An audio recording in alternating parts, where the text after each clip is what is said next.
రామదాసు కథ భగవంతునిపై అచంచలమైన భక్తి మరియు దైవ అనుగ్రహానికి ఒక గొప్ప నిదర్శనం.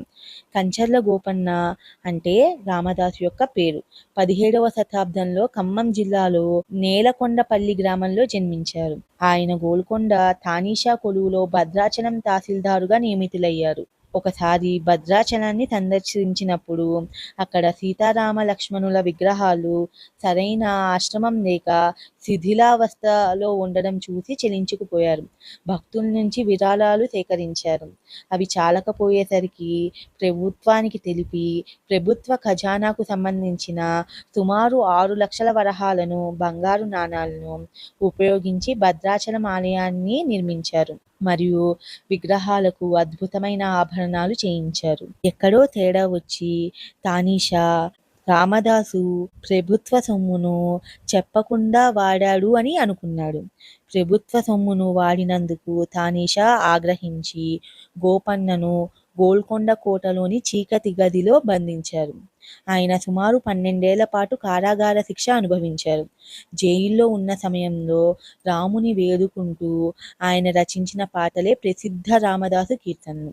ఉదాహరణకు పలుకే బంగారమాయెనా కోదండపాణి పలుకే బంగారమాయెనా పలుకే బంగారమాయ పిలచిన పలుకవేమి పలుకే బంగారమాయ పిలచిన పలుకవేమి కలలోని నామస్మరణ మరువ చక్కని తండ్రి పలుకే బంగారమాయెనా.